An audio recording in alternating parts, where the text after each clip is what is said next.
Into the abyss. You can feel the fog on that one. A little ominous.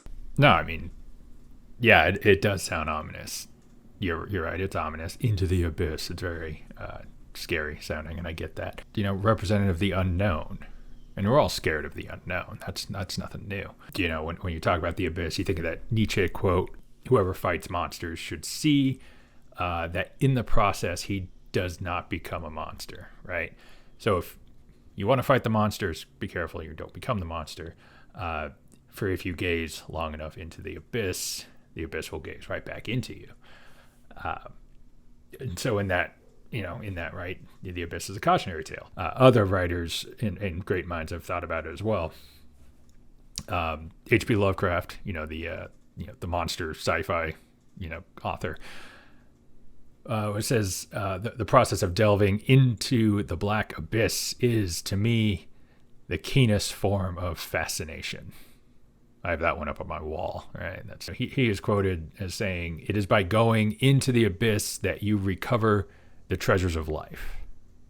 Where you stumble, there lies your treasure." And I came across that quote after I made the whole course and have run people through it. I was like, gee, well, damn, looks like I didn't make this up after all. Because Campbell, said it probably 70 years ago now. And I think that speaks so much to the core idea of, like, why do things keep happening over and over again? Like, why do we go to the movies and see essentially the same story? We are all tapped into this collective subconscious, right? Again, not my idea. Psychologist Carl Jung, Jung, talks about the collective subconscious, which I think is, what I'm, manifesting as the abyss, right? The collective subconscious is, this collection of human knowledge and experience that, in his theory, he says that we're all born with. And, we share it through our lived experience, through this weird, atmospheric connection. Yeah, I think it exists, It shows up as archetypes. It shows up as the stories that we are all drawn to. And we all, you, I, everybody already, we tap into this when we dream. Go to bed at night, you have weird dreams, weird characters that come back. People you haven't talked to in years, that guy you saw on the bus, like, he's in your dreams now. And when you're in the dream, like, these narratives carry out, and, like, they're strange, but they make sense in the dream. And then the next morning, you're having your coffee and you're just like, whoa, right? That's the collective subconscious, right? Like, why do you name a copywriting course Into the Abyss? Because I did make this for writers and creators and solopreneurs and people who have businesses that they need to promote, who have products they need to sell, who have services that they want to connect people with. But they get stuck on the whole, how do we get people to buy into it? Because marketing and copywriting nowadays is wildly dependent on data, and I think that's a problem, right? I mean, it's not saying that data can't be useful. Every client wants to see a report of how things performed. I get that, but data, it tells you what happened, right? It gives you a way to make logic of the past, but it will not tell you what is about to happen. It's not going to predict the future for you, even though lots of people like to make that claim that with enough of the big data, you can figure out what people are going to do next, right? Predictive, all this other, like, no.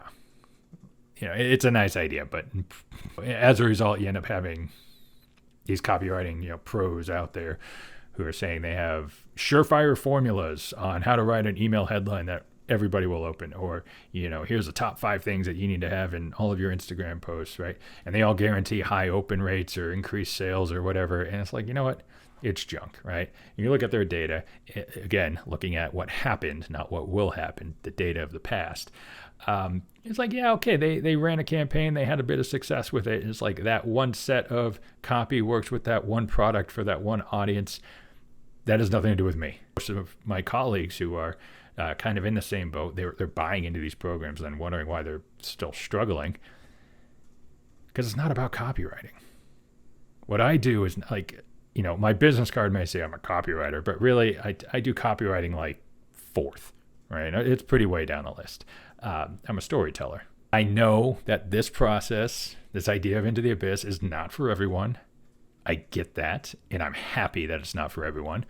For pretty much anybody I work with on any capacity, first thing we're doing is breaking down this idea that's like, you don't need millions of, well, anything really. It's like, you don't need millions of sales. You don't need millions of followers or millions of customers. With what you're offering and what you're trying to put out into the world, you need like hundreds in a year. Yeah, hundreds. Maybe even dozens. They may only need 2 or 3 clients a month. 36 in a year, 48 in a year, dozens. So that's who this is for, right? The people who, their copywriting isn't working because all the copywriting how-tos out there are meant to target the millions. Not about the millions. We start with a story, right? Your story, your whatever that is. We figure out how do we kick the dust off of it and get it back into action. And it's all about going into the abyss, traveling through your subconscious and finding ways to bring it out here into the conscious world and bring it out into a place where people can connect with it, because that's what people want. They want to connect with you. And if you actually have a story that resonates with a very particular audience, and you may not even know what that audience is yet, but if you are true to that story, then you'll have customers for life. You don't have to worry about churn. You don't have to worry about finding 50 new leads a month, because the people who worked with you last month aren't going away.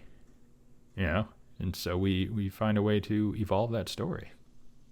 Anyways, I know you asked for a short answer, but yeah, that's pretty much what Into the Abyss is all about.